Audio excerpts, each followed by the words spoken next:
So, Anne, I'm going to mark down for when these lessons come around 3 years from now. My sermon title, you just gave it to me. What are we to do with the leftovers? So that's 3 years from now. You can all mark that in your calendars. I do have to say, because this whole thing about feeding is such a basic thing for all of us in our lives. And I confess that I was very impressed almost 6 years ago now when I first came to Messiah, very impressed with what our food bank does and continues to do on Wednesday mornings and what our community suppers do on Sunday afternoon and in partnership with Spirit Fest do on Thursday evenings. Very impressed indeed. Because we live in an area with high food insecurity. We live in an area where there is a deep need and a deep hunger.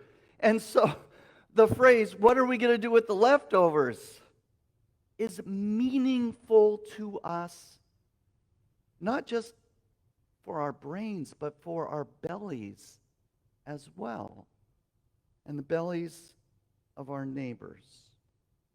In fact, my hope is that when we continue to come out of this pandemic and begin to envision once again, what does it mean to be a congregation that feeds people, that meets them at the most basic part of the necessity of life, which is food? How do we evolve our community suppers and our Wednesday morning food bank to really touch people personally where they're at in their life day to day? There is I'm not sure what the exact answer is this, but there's one church that I have heard of in California that sort of ties their church worship and their altar and the meal at the altar with their ministry of feeding their neighbors.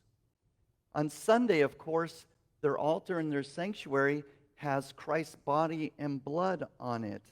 And then on Tuesday mornings, they put grocery bags on the altar and all around it.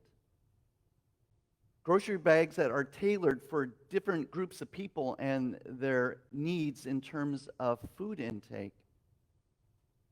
They're all over the altar area. And people come in right down the aisle and receive their food for the week. What an amazing picture of how Christ meets us, both in our spiritual needs and in our bodily needs, all from the same place.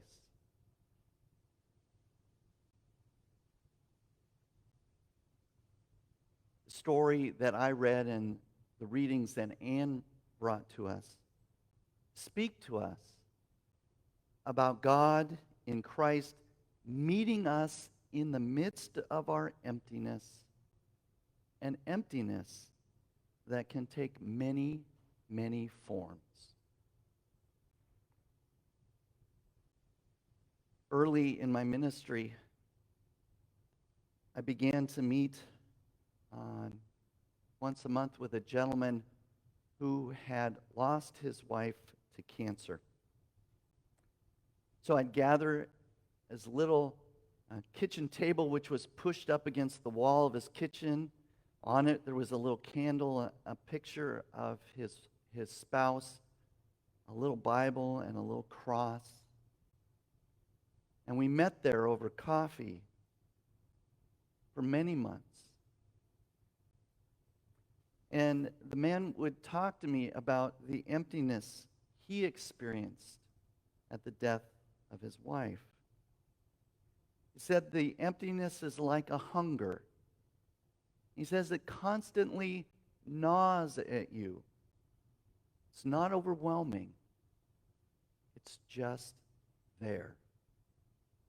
The hunger. The hunger for connection, the hunger for the familiar hand that he would hold through their many, many years of marriage, a hunger for the sound of them gathering right next to that kitchen table to do the dishes after dinner. Even said the sound of her snoring at night. A hunger that constantly gnaws at you, not overwhelming, it's just there.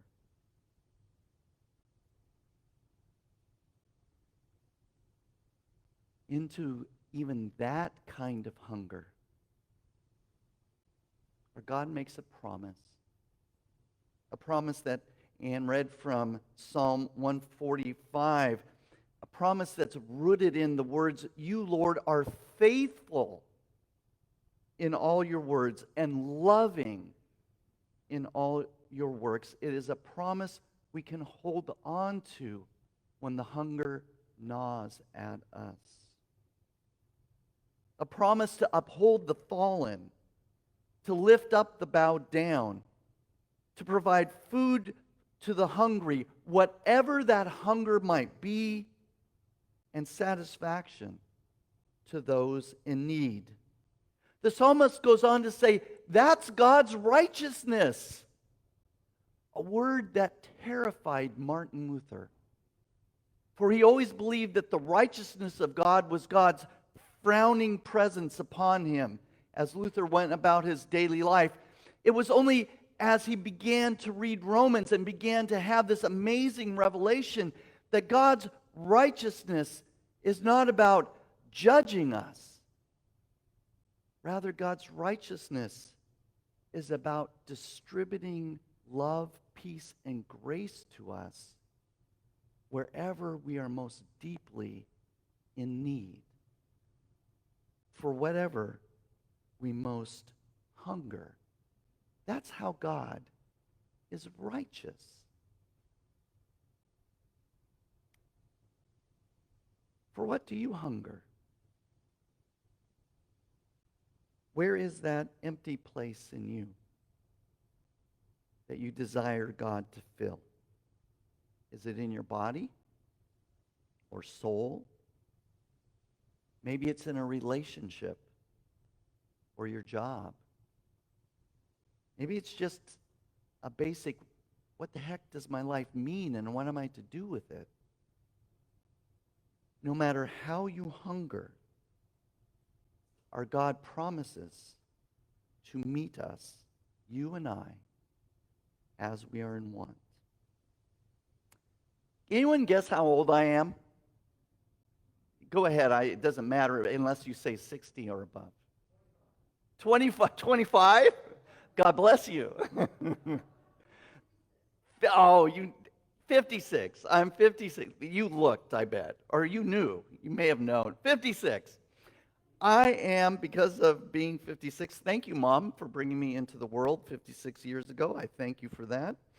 I am a child of the 1970s. Anyone here remember the 1970s?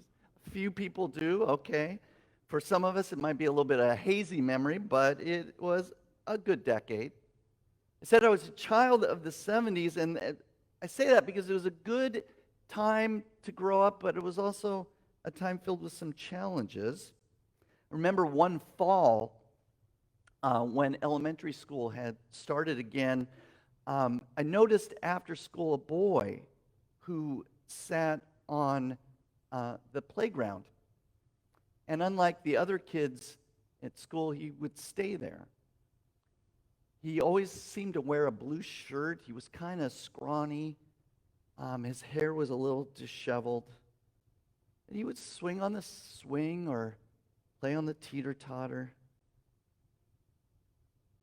He'd wait for his dad to come by and pick him up.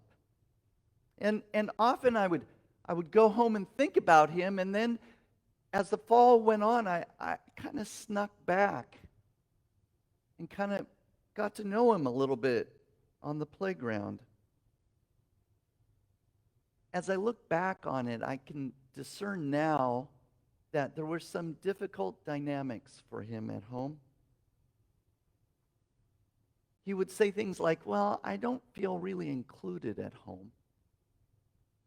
Or it's not that nice a place to be. And as I got to know him, I also would see his dad drive up a couple hours after school, and he'd run off and jump in the car, and I'd wave goodbye. Looking back again from this vantage point, I can sense the emptiness, the longing, and the hunger for something better that he had, even though as an elementary school kid, neither he nor I could really put words to what it was. Which is how hunger and emptiness often meet us. We have trouble putting words to what's really empty in us. And then one day he was gone. He didn't show up to school anymore, and no one said a word. When I was reading Paul's letter to Ephesians this week that Ann shared with us, it's almost like Paul's prayer fit him and fit every family in which there is discord and disconnection and emptiness. Paul's prayer that strength be granted to our inner beings, no matter what our circumstance. That there is this exhortation to us to remember that in Christ we are rooted and grounded in love. That is something God makes happen to us. To know Christ's love, to be filled with the fullness of God, is something that God creates within us in Christ, something that we then are able to share with others. We don't have to look very far to find what fills us. Because as the Psalm says, as Ephesians says, as and John says, what we need has already been provided by God. And that's why the gospel reading, I think, is so moving. And I'm glad it's going to unfold over these next weeks, this 6th chapter of John, where Jesus is going to talk about hunger and bread a lot. It's a story about hope in the midst of despair. It's about fulfillment in the midst of emptiness. It's about joy when we want to cry. It's about God coming close to us and meeting us exactly where we are at, with peace, with grace, and with love. It's a story about God's glorious provision and caretaking among those who hunger.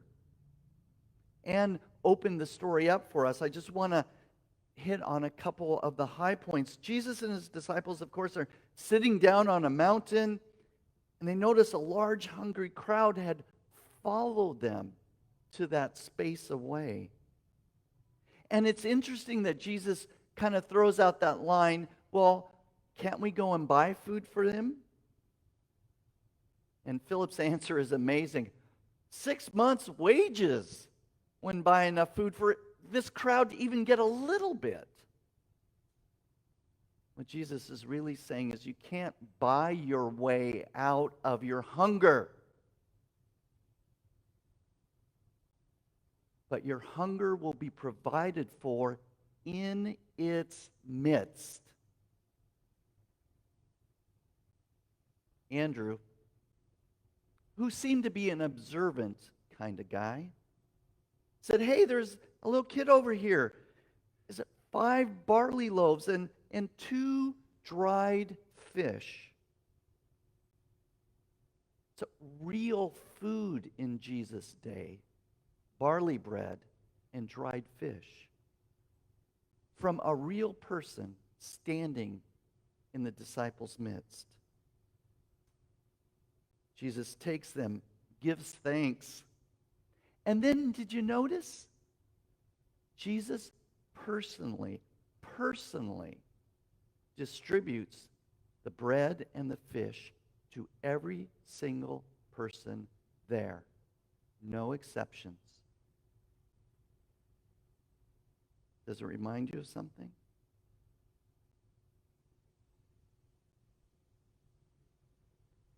It's what we do here on Sunday morning. It's what we do in our daily life. Provide what is in our midst for the benefit of all. And all are satisfied. Jesus takes what we have, he blesses it, personally hands it over in order to satisfy whatever it is for which we are hungry. Whether you're a man who's lost his wife at his coffee table, or a boy on a playground, or community guests at our food bank, or our community supper, all of us have a hunger. And Jesus says, I will personally meet your need. That's who I am for you. What we need to be satisfied, though, Jesus points out, is actually right here among us if we'll notice it and share it. Think about that for a second. Everything that we need to meet a want, a hunger, a need, everything is right here already with us if we would notice it and distribute it as needed. See, this really isn't a story about asking God for more. It's about asking God to show us what we have and how we have it in abundance. And that as we share it, it gets even more abundant to the point where there's leftovers. How often do we as a church community complain that we don't have enough? Jesus pulls his hair out in heaven every time we say that. I can't believe you haven't read John 6.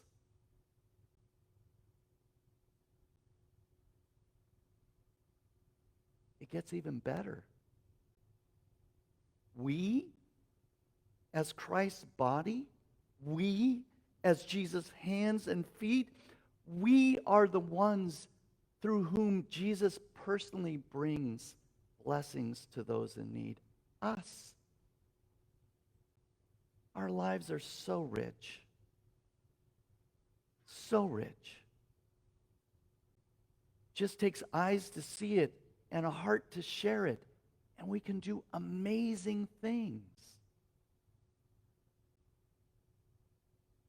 Our question as a congregation, as a community of faith, should never be, how do we get more?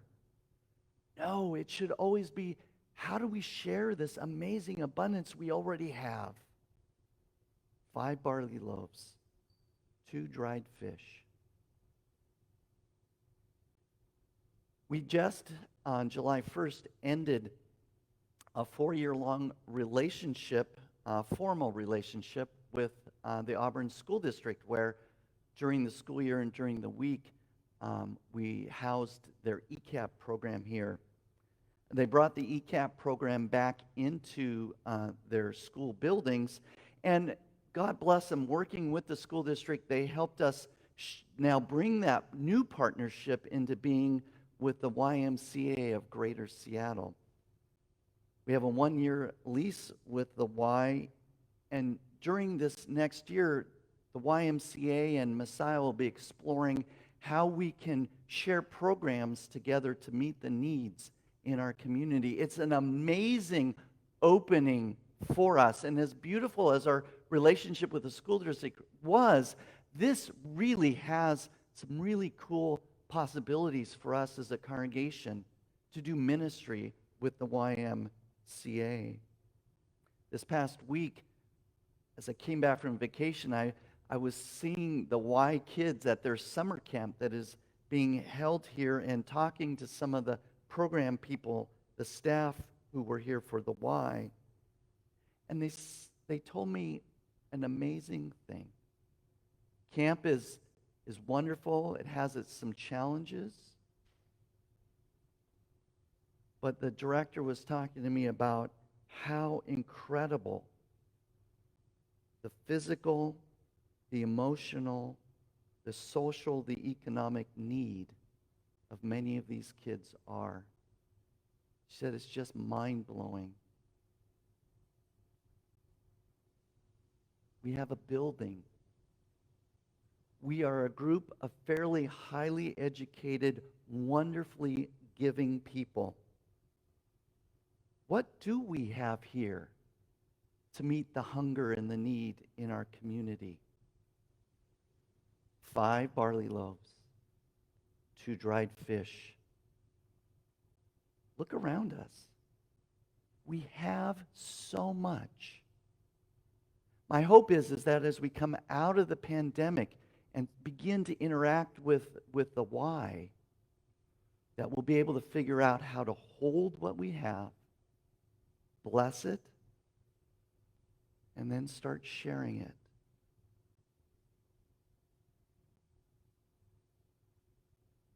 Messiah and the why together could feed the hungry, meet the need of 5,000 or more. What an amazing year and beyond is in store for us.